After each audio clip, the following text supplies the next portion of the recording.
Mrs. Stone, are you good? I'd like to call this meeting of the Wetzel County Board of Education to order and to note the president of the board is joining us by telephone this evening. We will have the Pledge of Allegiance led by Mrs. Nice and an invocation led by Dr. Christian. Anyone not wishing to participate may feel free to remain seated.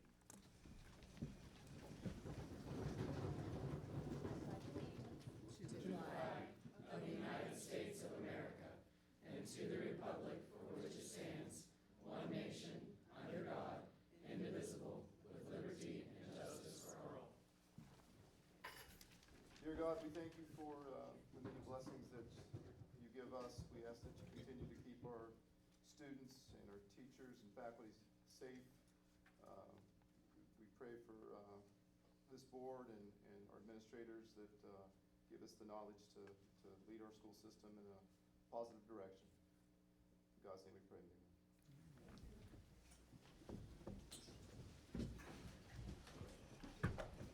First item on the agenda for this evening is the annual report of the Local School Improvement Council of Shortline School. Dr. Inch. Cool. Thank you all very, very, very much. For those of you that don't know me, my name is Dr. Eric Emsch, and I'm the principal of Shortline School. I have the honor of, this is my first year as principal, so I've spent many a year out there teaching music before moving into the TIS position, so this is very exciting for me. So I put together a little presentation. This is for the board, this is for everyone else, okay? So hopefully it'll make sense here. All right, first up, big news. First and foremost, we are exiting our CSI status from the State Department, all right? What that means for us is that this year is a sustaining year, all right? We will receive additional funding. However, what the State Department would like us to see from the Office of School Improvement are sustainable plans that will continue to support the achievement of our students and the success of our school together. Also, we have to sign off on some assurances. Those are still left up in the air, but the Department of Accountability or Department of School Improvement has stated they will be sending us an email and we can sign off on those as well. Right now, the continuing saga, we are still special. The Special Circumstance Report from the Department of Accountability, we still fall under that. There are approximately 25 goals that we are, they're uploaded onto a Microsoft Planner, and we are submitting artifacts such as agendas, different trainings, various student projects, etc., to show how we're trying to complete those and meet those standards and those findings, as well as those non-compliance issues as well. Also, Mr. Matt Hicks, he's our liaison from the Department of Accountability. He was supposed to be at our school last Monday. That got changed to last Wednesday, which then got changed to be determined. So we anxiously await for him to visit our school. I sent him an email that said anytime he would like to visit, he's more than welcome to. We would be ready for it. All right, so where are we at? Holy cow, okay? This is where we are at. Shortline Mastery. Thank you. Shortline Mastery is at 39% in math, and that's grades 3 through 8. That is up 13% from the previous year. Shortline ELA is 41% mastery. That is up 11% from the previous year. And Shortline Science Mastery is 24%. And while that is a lower number than what we would like, it is up 10% from the previous years, okay? So right now the numbers to remember, because part of our strategic planning goals are the math and the ELA. So remember 39 and 41. All right, strategic plan goal number 1. Chronically absent students will be less than 20% for the 2022 to 23 school year. Part of the issue that we have had in Shortline in the past are chronically absent students, particularly those students who have been identified as special education. And I will take you through some of the strategies as well as progress monitoring that we're using to monitor that goal. Strategic plan number 2. By May 2023, students will increase ELA mastery by 4% on the West Virginia CIA and increase math performance by 4% on the West Virginia CIA. The reason we chose the CIA is because we get those test results back faster than the GSA. So this does show student achievement. So some of the strategies. This is the attendance goal number 1. We have parental involvement. Some of the strategies we have are family nights. We also have the special someone lunch, as well as parent volunteers. What you're looking at are pictures from our very first Title I family night of the school year. It was space heated. We had 288 participants that evening. Now mind you, that was also opposite the homecoming parade for Valley, as well as a volleyball game. The special someone lunch.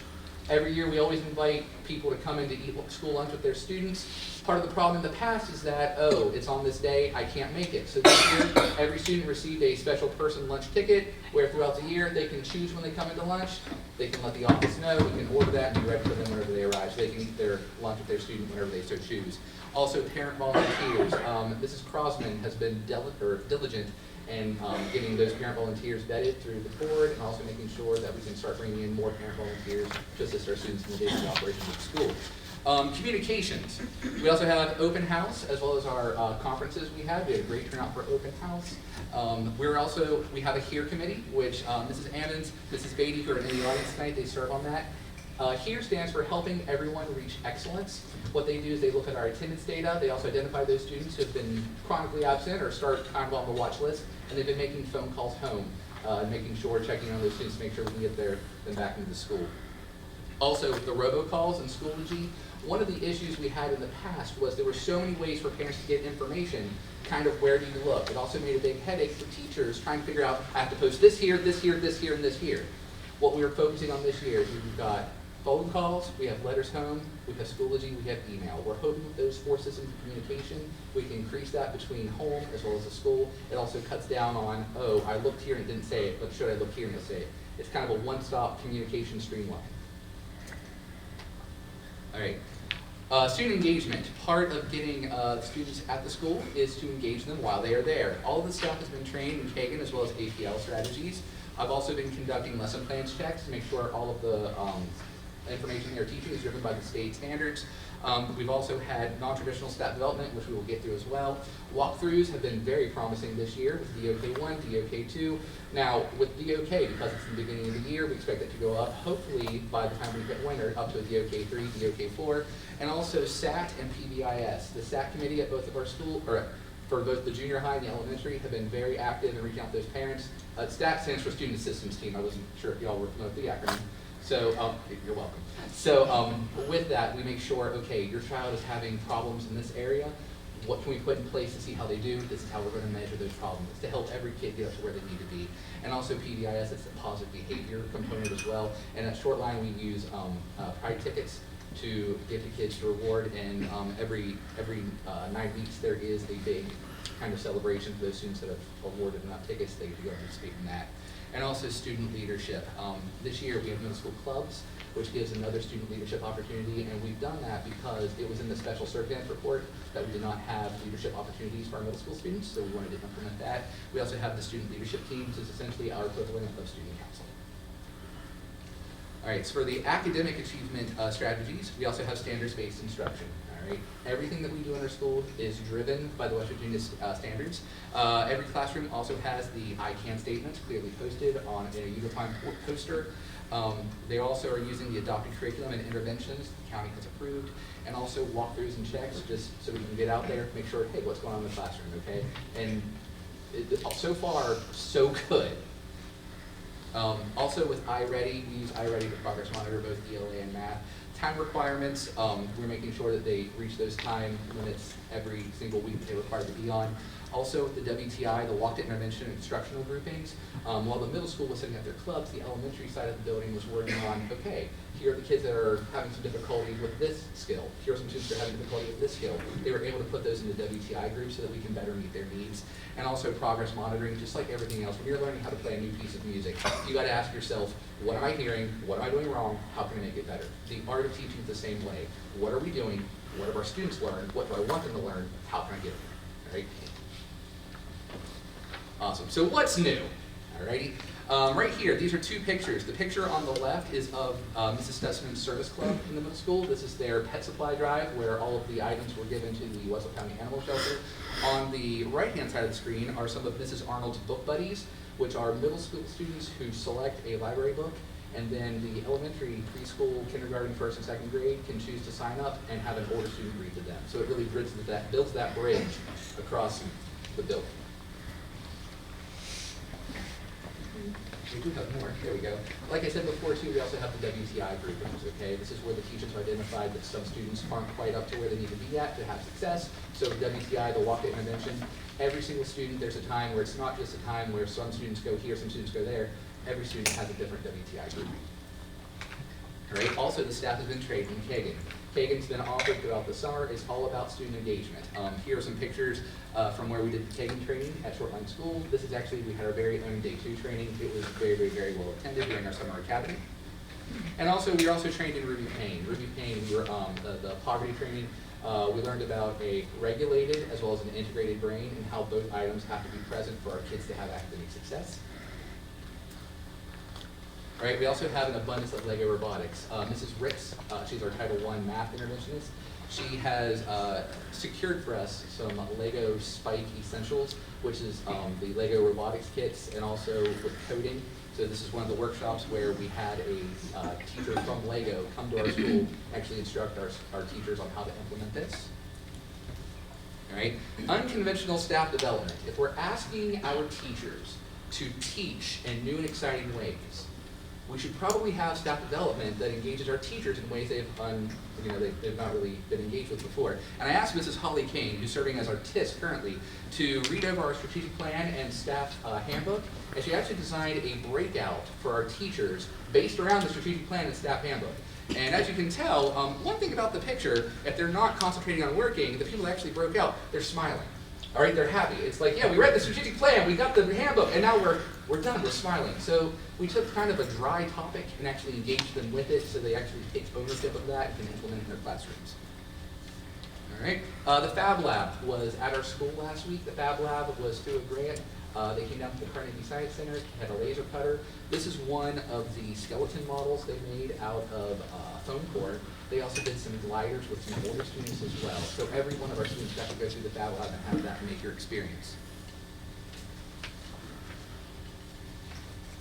There we go. Also coming on November 10th, we do have the Busload of Books tour. Busload of Books chooses one school per state every year, and Shortline is honored to be that one school that they actually stop at. So, yes.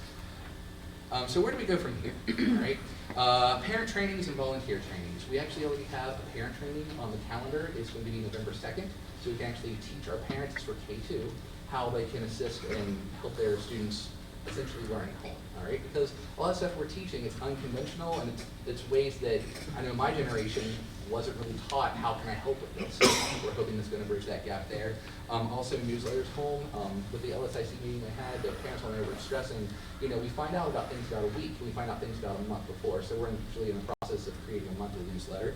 The PBS Pride tickets, again, we're rolling that back out. Whenever COVID hit, it went from the actual physical Pride tickets to dojo points. The problem with that is that whenever you're in the hallway, it's very hard to say, hey, I need to give you a dojo point. Or if you're someone like myself that didn't have a home room, what can we do? So with the actual physical Pride ticket, it also builds that sense of community. It's like, I'm at school, here we go, here we are. Book study, we're actually going to be looking at a book called Relentless by Hamish Brewer. Hamish Brewer is known as the skateboarding tattooed principal.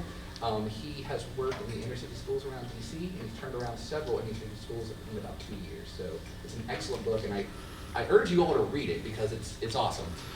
Also, the attendance campaign, part of our strategic plan is working with the student leadership team to get some feet under seats campaign going to find out what's going to motivate students to want to get up, be in school, and stay in school, and come for our instruction. We've also been working with some teachers for some peer-to-peer observations. If someone's really good at teaching a certain subject area, we'd like to replicate that. We'd like to say, hey, would you mind having people come in and see how you teach? So we're trying to build that sense of community throughout the teachers throughout our building as well. And finally, we have the Title I Make It Take It events. We also want to expand that to some STEAM events to include more middle school students. It's an event where they can come in, they're students with their parents, and do an activity together that they can actually take it home. All right? And I was told 10 minutes. Did I do it? I think. Okay. And I gave you all a copy of our strategic plan, okay? Let me say this. In the strategic plan, you will see my handwriting. One thing that Michelle Leftwich from the State Department has stressed is that the strategic plan is a living document, and if something's not working or if we need to make corrections, then we should. And my chicken scratch in there is actually from the strategic plan. I just copied the one I used. Whenever we're talking about the Pride tickets, it actually gave some more information on there. So if you look at that, someone didn't accidentally steal it and write on it. So that's actually my handwriting. So just to show that we are using it as a written document. So do any of you all have any questions? I would be remiss if I didn't ask you the question that Mrs. Bonner asked at the last LSIC needs, what can the board or what can the county do to improve things at Shortline? If you had to pick one thing. We need people and time. I don't think it's any secret that we are hurting for people, for subs, for sub aides, substitute teachers, substitute secretaries, substitute nurses, substitute cooks, substitute custodians. Every position, we need people. And it's just, I know Mr. Cook has worked diligently trying to get those people through there. It's, again, it's just one of those situations where if there's people that want to work, we will hire them. The problem is that if you try to make a cake and you don't have any eggs, and your neighbor doesn't have any eggs, and the store doesn't have any eggs, you can put mayonnaise in the cake. It's going to goof it up, but you can kind of make it. But I think that's the problem we're running into right now. And also time. I feel like this year, a lot of our time, there's never enough time. So I think time and people. And Ms. Ammons, if I'm out of line, time and people. In terms of professional development, time, is that what you mean? Or? I think it's time to, yes and no. It's time for professional development. It's time to build camaraderie with each other. It's time to actually speak about student success. It's time to identify shortcomings. It's time to implement interventions. It's time to actually look at data and figure out where we're going. All of us are stressed. All of the above, right? Yes, sir, absolutely. And I say that with the absolute most respect in my heart. We need time. Anyone else? Would you please just tell everybody what DOK is? DOK stands for depth of knowledge. Okay, and depth of knowledge. And if you want to think, there's 4 different levels. Okay, if you want to think about it like TV shows, level 1 would be like Jeopardy. Level 2 would be like Survivor. Level 3 would be like Top Chef, and level 4 would be like Shark Tank.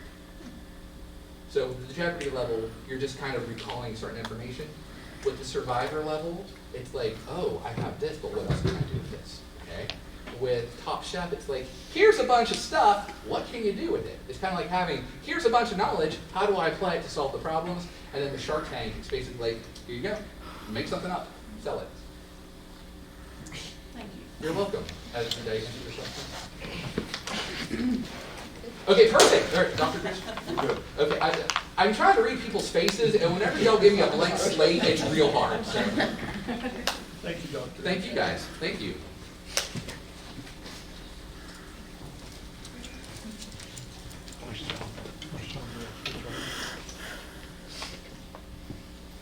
Next is the annual report of the local school improvement council, Valley High School. Mrs. Beckett? Well, to put it mildly, he is a hard act to follow. Can I shut this? Sure. All right. The question that I'm responding to are what are we doing differently to improve student engagement, grades, and test scores? The first thing we started this year was the Shortline 7-8 coming to Valley first thing in the morning for first period. They rotate through 9 weeks of career exploration classes that include art, business, phys ed, and vocational agriculture. And it's not really all phys ed. It is learning a sport. It is, let me go on. One group takes algebra for high school credit. The other students do not rotate because otherwise they would not have the seat time to get the credit. The career exploration groups have had speakers. We're using a state career curriculum, and they are producing artifacts for each of their classes. They will include the artifacts in portfolios that they're developing. One of the artifacts, this thing's my road, one of the artifacts is over there, the wall hanging. Each group has 2 or 3 high school student monitors in their group. Well, our high school students did the digital photos. The 7th and 8th graders did tie-dye. And so the in-between all the photos is their tie-dye pieces that then Mrs. June Rice, who is the art teacher's aunt, put it together for a wall hanging for us. We hope to display that at the board office at some point. We added an enrichment period to our schedule, which will allow students time to meet with teachers to complete makeup work. It also allows us time for guest speakers, clubs, Valley time, class meetings, pep rallies, without taking away any class time. Teachers and aides all have small groups to mentor about grades, future plans, emotional needs, and make for some a much-needed connection to schools and adults. 5 classes were added to our schedule this year to offer more opportunities for all of our students. These include journalism, robotics, STEM math, social problems, and a CTE art pathway. We now have 1 lunch instead of 2. It allows students to socialize. We did extend the lunch period by 5 minutes to give them plenty of time to eat, but most of them either rush through lunch to go to the gym or to go to see one of their teachers about making up work. What are our goals for this year? To improve test scores, especially in math, to use the enrichment period to do this, to embed math in business, science, and vocational agriculture, to improve community involvement by meeting with parents at least once each 9 weeks. In August, we had Meet the Team. In August, we also had individual scheduling and PEP plans developed. And we will have a parent night as soon as we get report cards out for the parents. Hopefully, that parent night's going to become what I put up there about the drug information night. So that if we have the report cards, and we have refreshments, and we have the sheriff's department in to do this drug program, that we can attract more people in the community. And we are advertising that through the churches and through the community so that we get more than just parents, because everybody needs to see some of the stuff. I was shocked myself at some of it. We hope to reduce absences by rewarding students for good attendance as a part of our PBIS plan, and this will occur every 9 weeks. We will continue mental health meetings and SAP meetings to work with at-risk students and parents.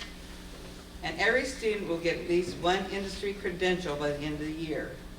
Some of those industry credentials are OSHA 10, Welcome West Virginia, which is tourism and hospitality, CPR, financial literacy, digital literacy, or a food handler's card. They can pick, they can get them all if they want to.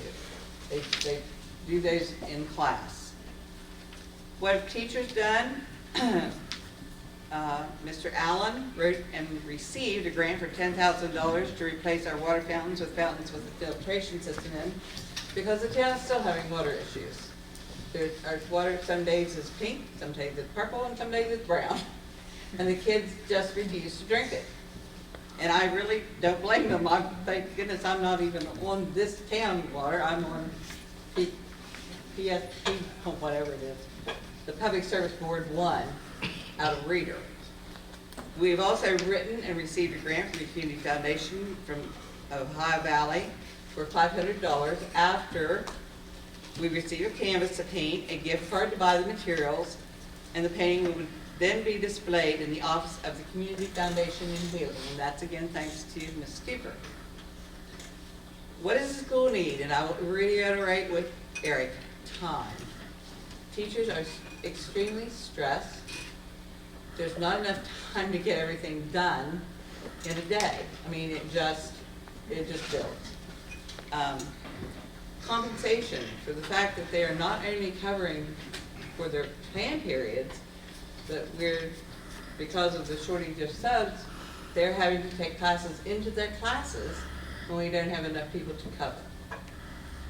We do need substitute teachers and aides, and I know Mr. Cook is working on it. There was one question that I wanted to ask. Can we not rehire some of the older subs who didn't work many days because of their health problems? They were afraid of COVID. I could name at least 5 right here in this community that would work for us or have worked for us that got afraid to come to school because of COVID. And then some of them quit. Some of them were asked to quit because of a few days. And we just need them. We need them terribly. stricter attendance policies. Todd. I don't know what else you can do. I can't even run state. Oh, I wish. A stronger language in the county policies dealing with vaping and drugs. Why can't, and I know that according to the law, because Mr. Glasscock has told me twice now, that we cannot insist that students be transported if the parent is there. My solution to that is we don't call the parent students when they pass out from drugs. We wait till the ambulance is here and send them on. But we can't. I mean, we have to call the parents too and get them here if they can get here right away. When this happens, you know, what happens though is the whole thing interrupts education.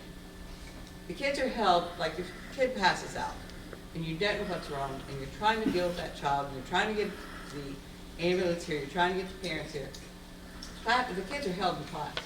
They can't move around. They can't, because they want to go where that kid is and see. And you can't let them out of the classroom. So they're held in class. When this happened, we also have the drug dogs in. Well, drug dog searches take 1.5 hours to 2 hours.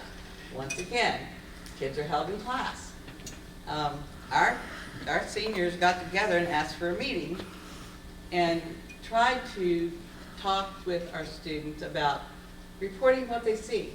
If you see it, say it, is what their slogan was. And they're right, but they're also afraid of a group of kids that use drugs all the time will retaliate against them. I don't have an answer. I'm hoping that education of the parents and grandparents that are raising these kids will help. The last thing I'm going to say is the bleachers for the gym. If you walk in that gym, those bleachers are the same bleachers that were here when this school was built. The top row, the bleachers completely broken off. The other day we thought we had some mechanical problems, and we still may have. We are not sure how easily they will go in and out because of the electricity. They're run by electricity. And we had some oil leakage from one of the overhead baskets coming down. So, I mean, if you walk in that gym and look at those bleachers, you'll know they're ancient. They're just ancient, and they need redone. Questions for me? I don't have a presentation, I can forget it. I'm too old to do that. I guess you've already answered our question that I was gonna ask about what we can do. Right. Time and everything. I thought that was what we were supposed to do. But Exactly. yeah, I would like to introduce as a part of my presentation our students who have been participating in the social problems class. They are here tonight, and they have a little presentation for you. If you allow that. Mrs. Beckett, are you getting plenty of water from? Yes, I am. Here. Thank you very much. Okay. Is that for breakfast, dinner, and in between? Yes, yes. Okay. Kids? Can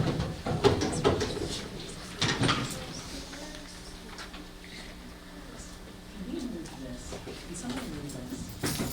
Thank you. Are you gonna use this? If you're gonna use it, that's Yes. fine. Okay, I just didn't want them not to be seen. Okay, sorry about that. No, it's okay.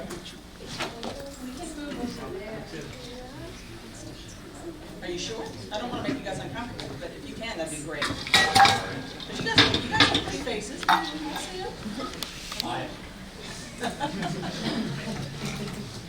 So this is the social problems class. I am Ryder Brown, the leader. No, you're not. I'm Katie Bates. I'm That's my leader. I'm Olivia Ash, and I'm Anna's person. We've been learning, so far, we've been learning about deep democracy and resolving conflicts. We learned, the first thing that we went over was how we were going to address sensitive subjects that we were going to be talking about in the class, and how we would resolve conflicts within the class, and how we were going to need to see both sides of every conflict, because everyone has their own opinion, and we needed to understand that not everyone's going to always agree. One of the first issues we went over is water. Things like flooding, droughts, like the Flint water crisis, how they had the lead pipes and stuff, and how that was poisoning the water. And the drought in the West,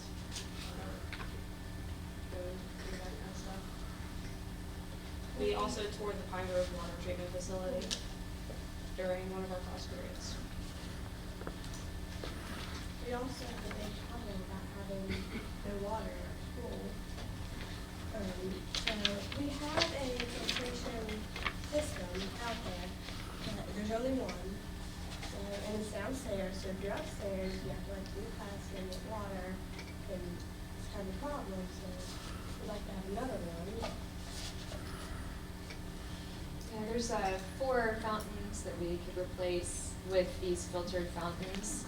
And the students were really interested in getting those in the different points along in the school, so they wouldn't have to be so far away from their classes, because they don't want to lose instructional time, which you never hear that from high school students. They always love to skip class. But they thought this would be really great. And of course, they need something to put this water in, and we designed water bottles. Here's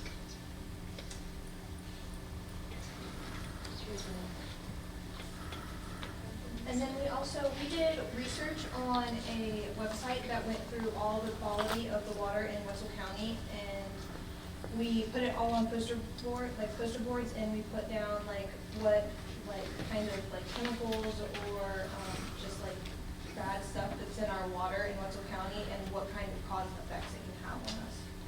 And there was a lot of concern.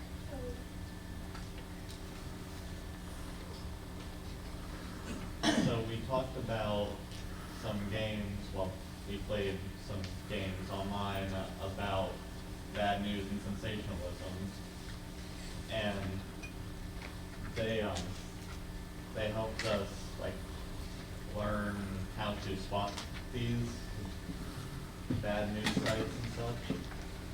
Like the news outlets that would basically sell you their point of view. We learned how to tell the difference between unbiased news and the ones who are just trying to sell you their point of view.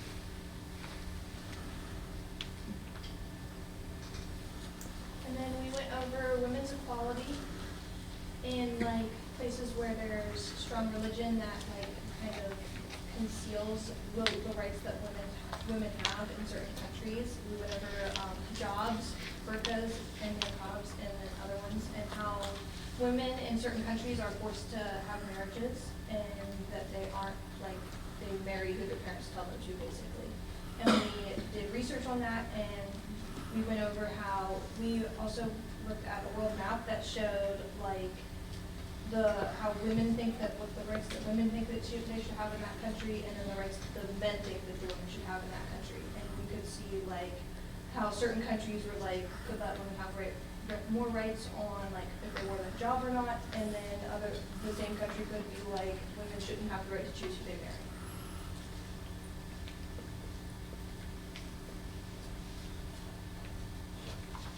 Last week we started learning about the Israel and Palestine conflict, and Ryder actually has what we read that he can give to you.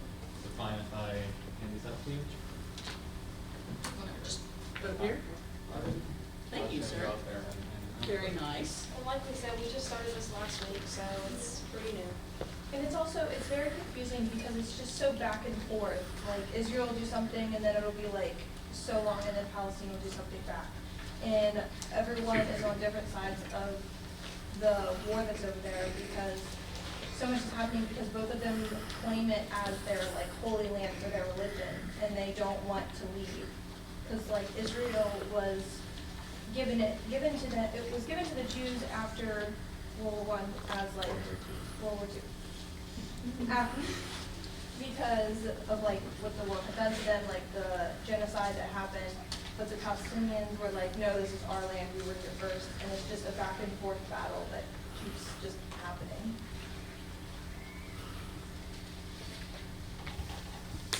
What I think of the class so far is it definitely teaches us don't be biased about things, and it kind of teaches us more about the world and what's going on around us, so we're more prepared for it when we do get out there and experience it ourselves.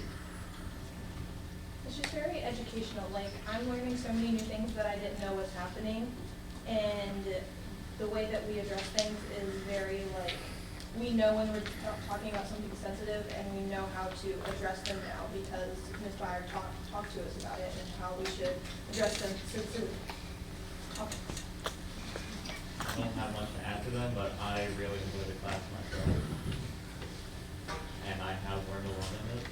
Yeah, we don't have a lot of conflicts at all. We're very mature in the class. We always, like, Ms. Byer would tell us, like, when we went over women's equality, that's something that was viewed as a sensitive topic, and we all approached it very nicely, and there were no conflicts in class at all. We all have respect for each other and our opinions. That's huge. Yes. That's it for a little presentation. Thank you.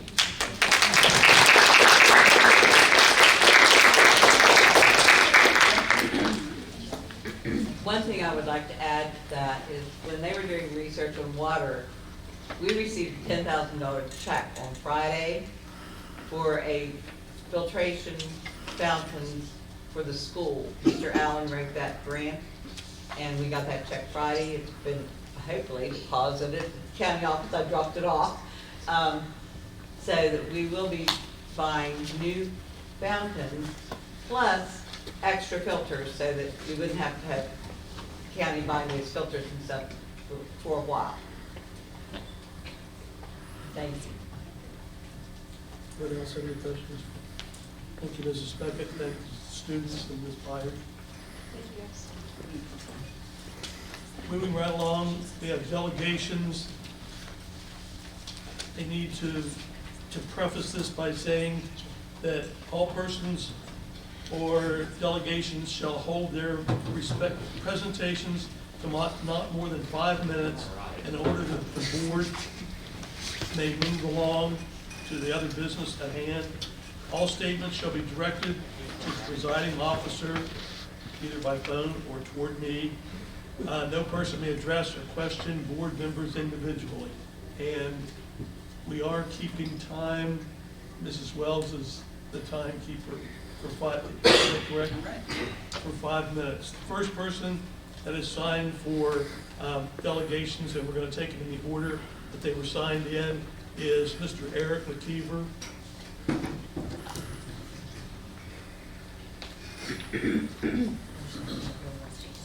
Mr. McKeever, remember we have Mrs. Fauna right here on the phone. Okay. Is this a good place right here? Yes. Good deal? Okay, thank you. I'm Eric McKeever. I'm a assistant football coach at Magnolia High School. I've been coaching really around 23 years to be exact. And I really don't want to be here, but I'm here because, as you all can see, we're divided. We're divided for several reasons that I believe our administration is behind, and it's not fair to the ones who wanted to still remain to play football. There were several students that decided to walk away from the program. That's their decision. And I understand it as well, where they're coming from. I've heard it. But at the same time, we had 15 players that decided not to step away. And they were taking away their right to play football on Friday night. Now, how this happened, we had an administration that supposedly walked, and I don't know the numbers. No one knows the right numbers. I've heard anywhere from 18 to 22 football players. And I also heard the whole team went. Well, as you understand, we have 15 players that did not go. In the meantime, this was supervised. We had all these kids pack up their bags during school, the first period of school, missed class time, to pack up their bags. These locker rooms were spick and span when we showed up to practice Monday morning. As the story goes longer, a lot of these kids that are here could not find their stuff. People that walked away from the team also packed away the ones who did not. We had a kid show up on Monday, could not find his stuff. Tuesday, we had 2 more kids. Wednesday, we had another kid couldn't find his stuff because someone packed up his equipment. And the most important thing here, there's bullying going on amongst this group. I was called on Tuesday morning. I was at work. I know some of you don't think I work, but I have 3 jobs plus this, by the way. But I was called at work that they feared for the kids that were trying to play because they were being bullied. And they tried to call the school and no one answered and would not return their call. I immediately took the statement I immediately called the principal at the school, and he said he was unaware of it and said he would address it. Later that day, I showed up to football practice. The principal was down talking to our head coach. We went to the weight room because the kids had to do something while we waited for that conversation. I watched in real time the bullying going on. One of our students showed me the Snapchat that these kids are doing and the bullying that was going on. And one of the kids that was talking ended up eventually showing up Wednesday because he wanted to play, but he felt bullied and did not want to play because he was scared because he was being threatened. And that is a serious situation, as you know, in our school systems. Again, and then for us not to play with enough players, you know, Coach Mr. Chapman was told that he needed to have a roster by Wednesday evening. So they knew who was playing where and what position, so we knew we had enough. Well, before we even got to practice Wednesday, our administration already had canceled the officials, canceled the game, called the other school, even though in the text, which I read personally, said tonight. So he didn't even ask the head football coach who would know the players more than anybody. It would be the head football coach. So where they were getting their information from, I do not know. And by the way, the 11 stars that would have been starting Friday night, 9 of them have played a significant amount of time, and most of them have started in their positions that they would be playing either on offense or defense. So they had time to change their mind. They did not. Thursday came. We had enough players. I believe. You have 1 minute. Okay, thank you. I believe Mr. Martino and another gentleman was here. I don't know your name, I'm sorry. I saw you there. Mr. Houston. Yes, Mr. Houston was there. And our administrator decided to override a medical doctor who has been the medical doctor for Cincinnati Reds to say that one kid he wasn't ready to play, even though he practiced the week before and then this week. And that was his reasoning why we didn't play. That hurts these kids, especially our seniors. And I'm disappointed. I'm really disappointed in that. I'm disappointed for them. I'm upset that they did not get their chance to play that they've worked on since June 1st and before. Also, you know, if you notice, we're being divided not now by sports, but if you read anything on social media, it's now academics. This has led to the divide in academics. If you haven't noticed, these people are starting to talk about transferring to Tyler, not for sports, for academics, and they're serious. So we don't have time. These other gentlemen said, oh, we need time, we're running out of time. So that's all I have. Thank you for your time. Thank you. Next person has signed to be a delegate is Mr. Brian Hostetler.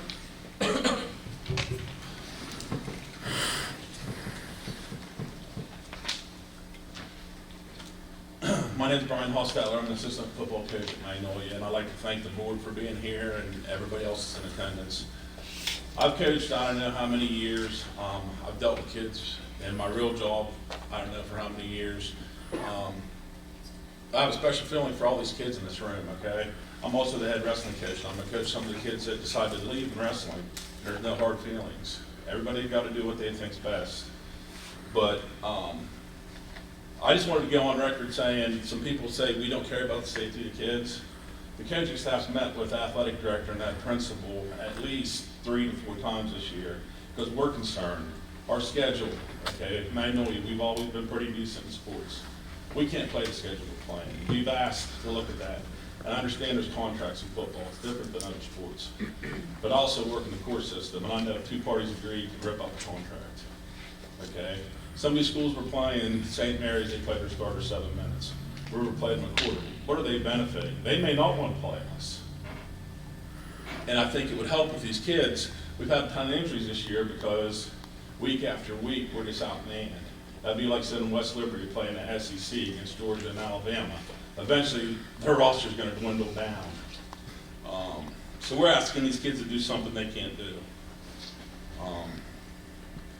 Do we yell at kids sometimes? Sure. I mean, teachers yell at kids, principals yell at kids. I know Miss Beckett yells at kids. Is that wrong? No. I mean, we're here for more than just the sport. We're here to try to teach these kids about life. We just had a talk with the team you know, before we left to come out here. You know, what are you doing when people are looking at you as opposed to when people aren't looking at you? Are you working as hard when they're not looking at you as when they're looking at you? So us as coaches are here to do other stuff. Just, you know, it's just not about football or wrestling or whatever sport. Mr. McKeever touched on the cancellation. Did it affect the football team? Yeah. It also affected the band, affected the cheerleaders. It affected the student section. Some of those seniors love the student section. I took one game away from them. Okay, we played the homecoming game when we thought we were going to have to play a kid that wasn't ready at quarterback, but we came up with a different solution. Okay, now we got Williamstown coming that beat Tyler and St. Mary's by 40. We canceled because of a safety issue against Tyler, who said if we dropped below 11 players, they would drop below 11 players. We canceled that game, but we're going to go play Williamstown. And we're going to do the best we can, don't get us wrong, but I just think it was a bogus, safety was a bogus issue.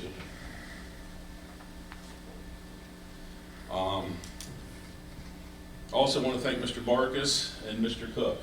They've both been down to our practices this year. Mr. Cook's been down there several times. And that means a lot as a coach for, you know, the board to come down and talk to us. Last thing is, in life you don't get a pick. You don't get to pick your teacher, you don't get to pick your bus driver, and when you get out in the world, you sure the heck don't get to pick your boss. I mean, if you're making $100,000, you don't like your boss, you're just going to walk away and not feed your family. I don't know what we're trying to teach here, but and that's a decision. If you want to walk away, fine. But I don't think you can let 16-year-old kids pick who's going to be their teacher. What if they don't like their algebra teacher? You're going to get rid of them? Pick a new algebra teacher? Get a new bus driver? Well, what are we doing? I mean, it's insanity. And it seems to just repeat itself. That's all I got. Thank you.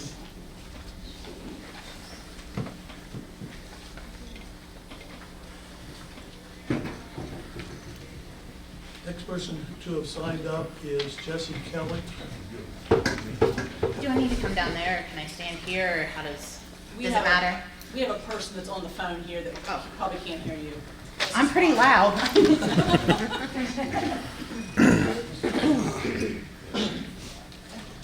I am Jessie Kelly, and I thank you for letting me speak. I'm going to be representing the parents of the children who turned in their gear. And I'm going to read, so I'm not sooner. There are many positives and negatives about living in a small community. A positive many parents would agree with is that it's building and creating groups based on your children's interests. As parents, we find ourselves caring for all of the kids as if they are our own. When they celebrate, we celebrate, and when they hurt, we all hurt. Today we are here as part of a football family. We have watched these boys give 110% every week. All of the boys.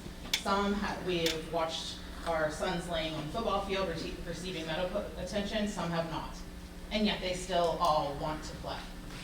They have told the administration and they want to return to the game. You want to teach your children about trusted adults, but what happens when they don't feel like they can trust the adults in charge? What happens when they are worried about the safety of themselves and their teammates? We can tell you what this group of boys has done. They took it upon themselves to turn in gear. It's not what they wanted to do. These kids want to play. They all want to play. It's what they felt like they had to do, and that should not have been their choice. I'm sorry.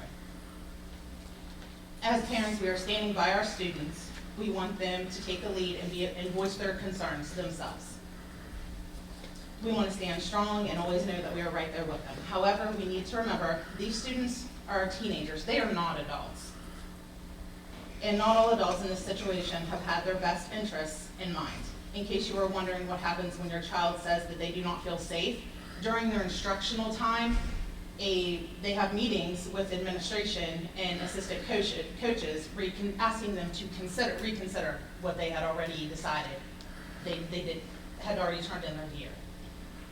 Now think about that. They are worried about their safety, and then they are asked by the ones that they should be able to trust to ignore the feelings and just come back to the game. They failed our children. The issues and complaints towards one of the coaches is nothing new. We are not here to publicly drag anyone's name in the mud. That's not what anybody wants. Many of us have made complaints, not petty complaints, but valid concerns of the safety of the players and their mental health and their mental well-being. Our boys have not been questioned about individual occurrences ever. Unfortunately, they no longer feel comfortable talking to a principal without a parent present. Deep down, these boys know who their most trusted adults are. That is one of the negative aspects of living in a small community, is everyone knows each other. There are personal connections in professional situations. There are current complaints. The current complaints are similar to the same things you have heard over the last 6 football seasons. Every year, these boys have been told to trust the system. Trust the system. At what point do we acknowledge that a system could possibly be broken? For that reason, we are requesting a formal investigation to be completed by someone outside of this county, outside of a failed system.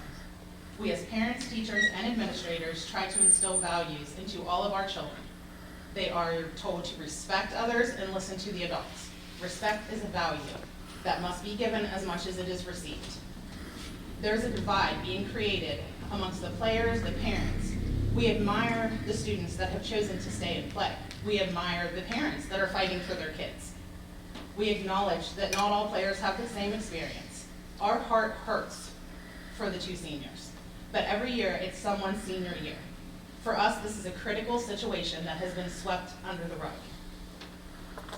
We want to make everything clear that none of this is about a scoreboard, ever. Like, never, never. Among other things, it's about knee surgeries, concussions, and broken bones. When is enough enough? Paralysis? I want to leave you with one final thought. If Wetzel County Schools were required to pay for the athletes' medical expenses, how long ago do you think this would have been investigated? Thank you.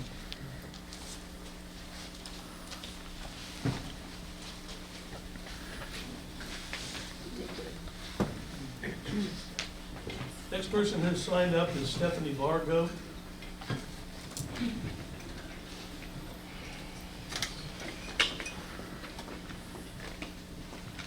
Hello, I'm Stephanie Vargo. I'd like to thank you all for letting me speak.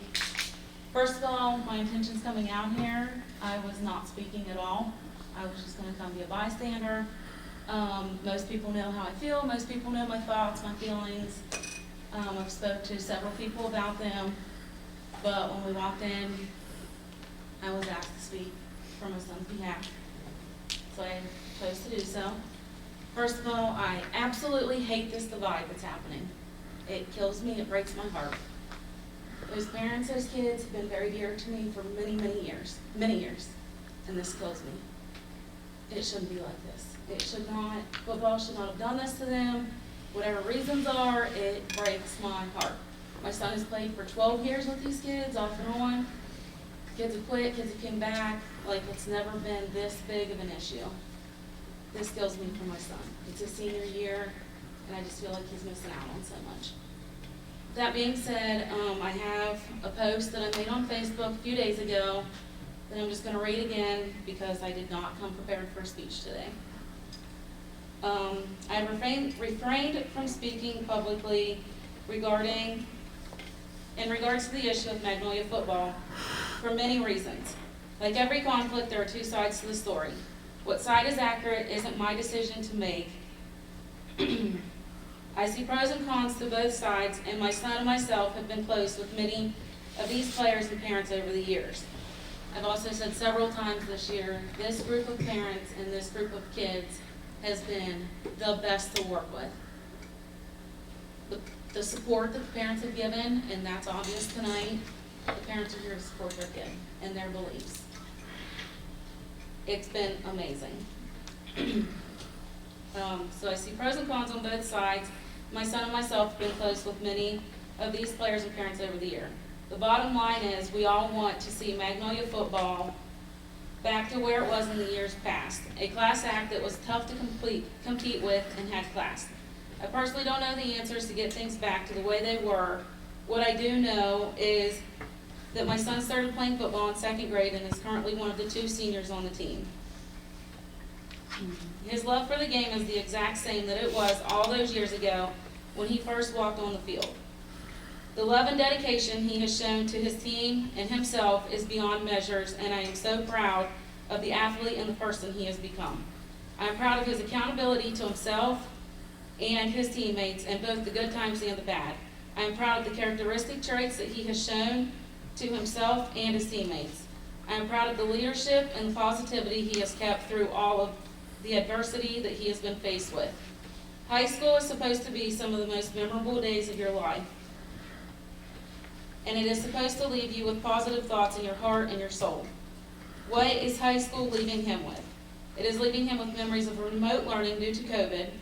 It is leaving him with memories of being diagnosed with epilepsy, memories of losing his 33-year-old aunt to turn and lose his grandmother 3 months later due to COVID. It's leaving him with getting 2 weeks away from getting his license 3 different times, only to be denied due to another seizure. Has he had positive experiences? Sure. However, at this point in time, he has been faced with way more bumps than smooth paths. Football is this kid's thing. He hopes to be able to continue to be part of a team once he graduates. He is in a recruiting pool, and at this time he had 2 games left to show his stuff and hope to catch the eyes of the recruiters. Now this opportunity has been taken from him too. We have enough boys to field the field Friday, but that was taken from us. Because we have enough boys to field a team Friday. Okay, thank you, I'm almost finished. But now that is being taken away because we are going to have players being in positions they have never played before. We have a young team, a lot of freshmen, and a lot of kids that have never stepped foot on a football field. Game 1, we had several players playing in positions that they never played. We have 14, 15 kids that want to play in the last 2 games. Give my child the opportunity to have some normalcy in his life. Let the boys that want to play, play. Let the boys that want to quit, quit. And let's stop this division. Thank you. Thank you.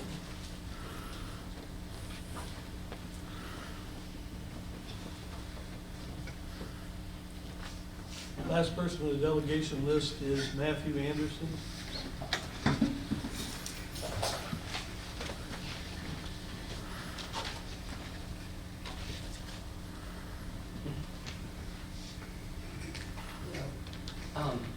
I'm speaking on behalf of my teammates that are 100% with me and strong, even in what I'm saying. So I'm a sophomore at Magnolia High School. I've played football since kindergarten. I started flag football until 2nd grade. I started playing tackle football. I've never quit anything, never. But there's always a line, and that line's crossed, then something has to change. I've never felt such lack of respect from a coach, and neither of my teammates. There's also lack of respect between coaches, and that also causes division between players. We've had multiple injuries this season, ranging from concussions, sprains, and broken bones.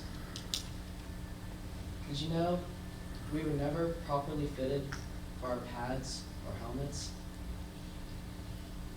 And it is recommended by the WVSSAC that every year we take a concussion test. The last time I took one was in 8th grade.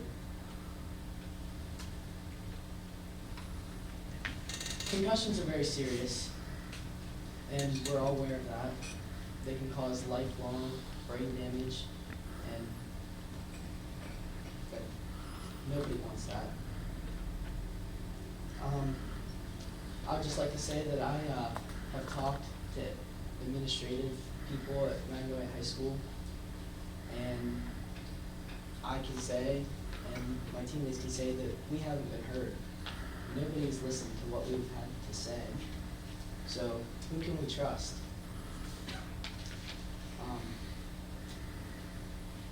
We've been told, just finish out the season.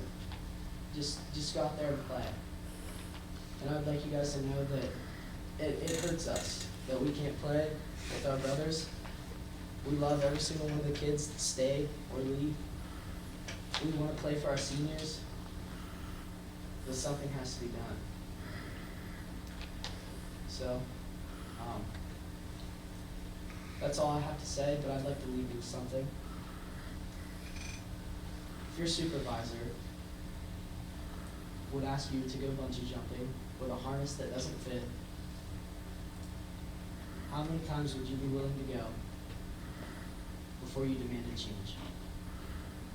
Thank you for your time, and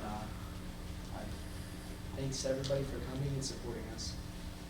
That's all I have. Thank you.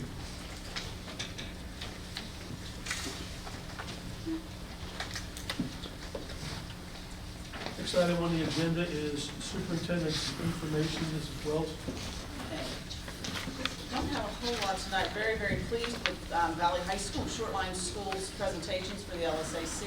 I mean, my goodness, you can see the wonderful things that are going on at these schools, and I'm just very, very pleased with the fact that Shortline School has come off of the CSI list after a number of years, and I'm looking forward to what they do now that they're working with the state on, as a special school under special circumstances.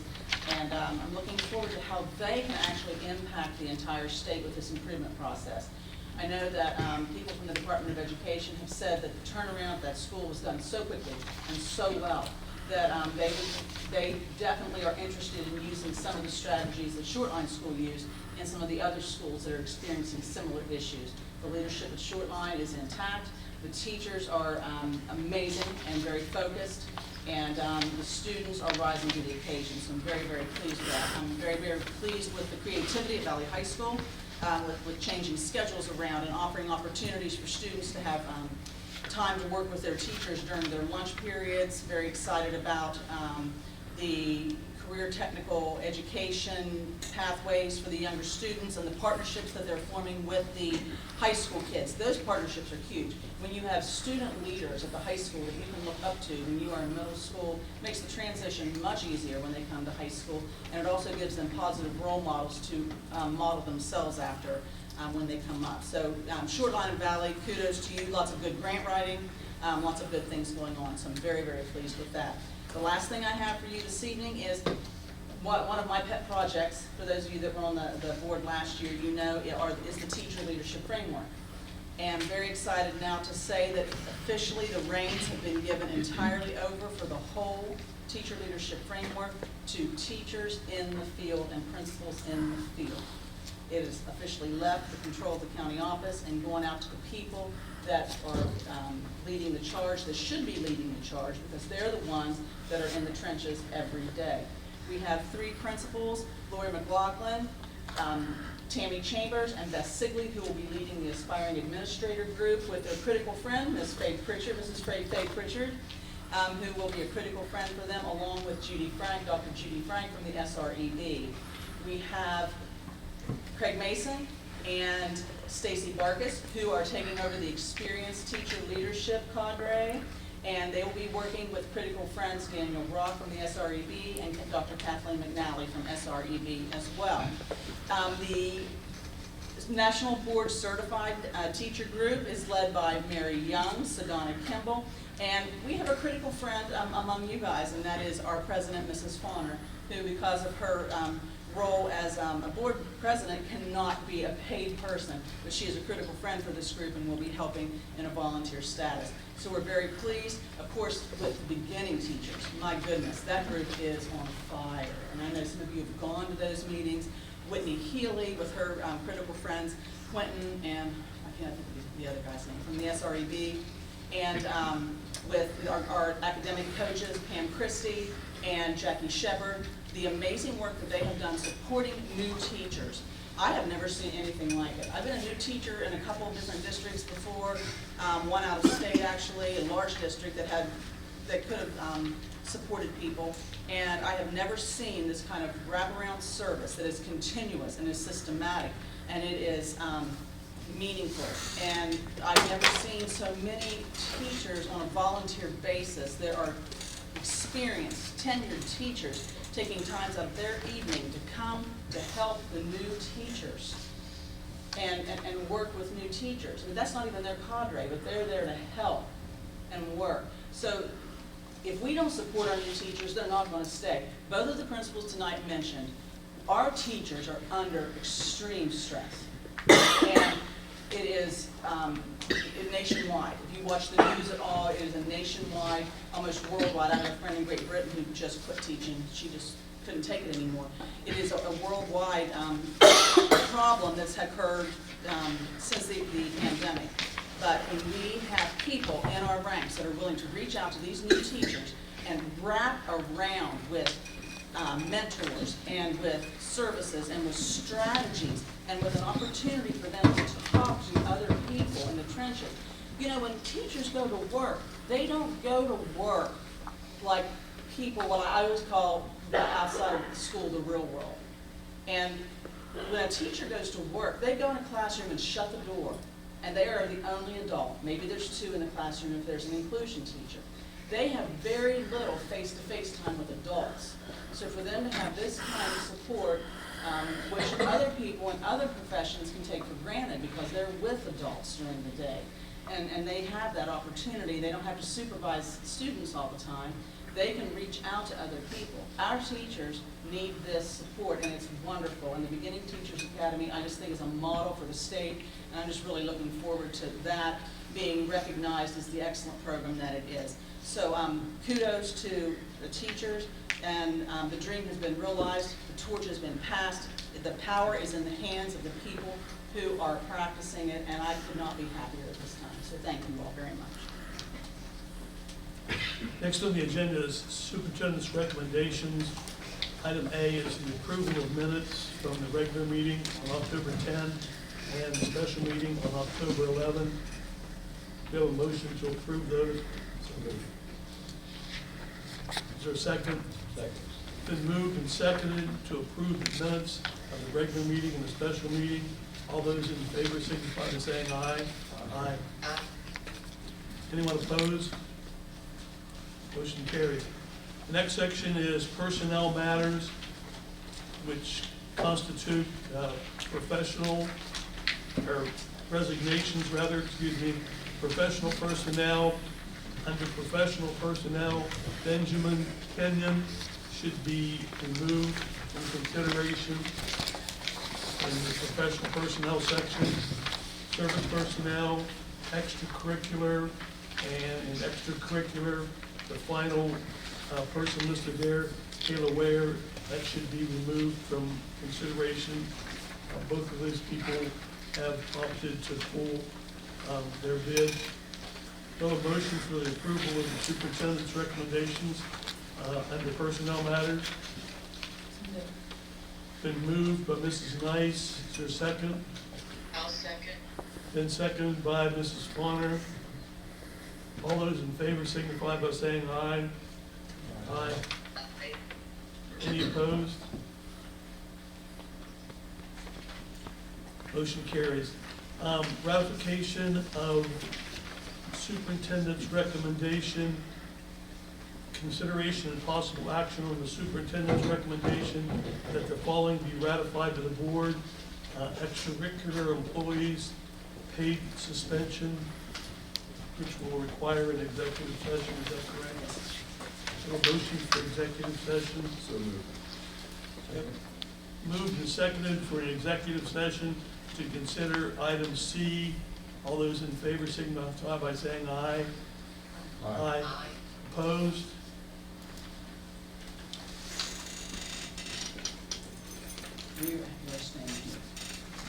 The Board of Education will stay in this room.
We returned at 7:46.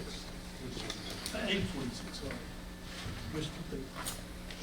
7:46, correct. 7:46. 7:46. We have a motion to, No, oh, you, I have to. I'm sorry, you have to present, sorry. yes.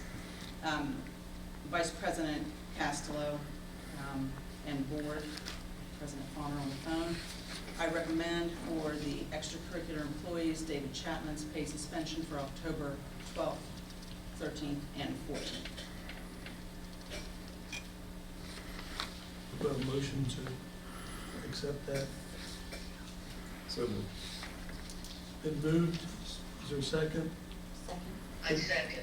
Been moved and seconded to ratify the superintendent's paid suspension, October 12, October 13, October 14 of David Chapman. All those in favor signify by saying aye.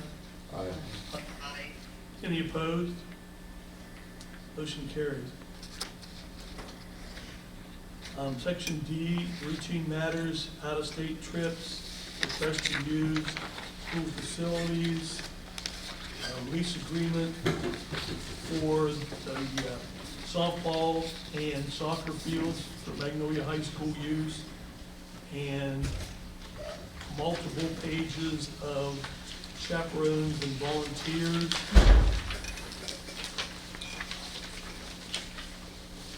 We have a motion to approve those superintendent recommendations. Moved by Mrs. Nice. For a second. Second. Moved and seconded for multiple approvals. All those in favor signify by saying aye. Aye. Opposed? Motion carries. Treasurer's report, Mr. Lancaster is not here this evening. No. Number 8, board member committee reports. Anyone have any? I don't have any updates at this time. Okay. Number 9, other items. Policy 2322, supporting the accountability for school performance, student outcomes, academics, and student achievement. Right. I think the best news we got was Shortline being off the CSI status, so we're going to start with that again. I can't say it enough, I'm so happy about that. Next we will go to Mr. Barkus. Nothing this evening, thank you. Okay. Mr. Houston. Last Tuesday, I was in Charleston for a meeting on Grow Your Own. That's for teachers trying to get high school students involved who want to become teachers, trying to get them some college credits before they start college, and potentially getting them back into our system a year earlier. So learning more about that. That was last Tuesday, and this Thursday going back to Charleston for a CTE Fall Administrators meeting with my principal. Thank you. Mrs. Stanford. I do not have anything this evening unless you have any questions for me. Did I miss any? Mr. Cook. Just thank Dr. Imsh and Mrs. Beckett for your reports this evening, very good, and the students that came in tonight and talked to us on every aspect. Takes a lot of guts to get up here and talk to us. Thank you all for coming in, and everything else, thank you all, thank the board. That's all I have to say. Thank you. Did I miss somebody? Mr. McPherson, sorry. I don't have anything this evening.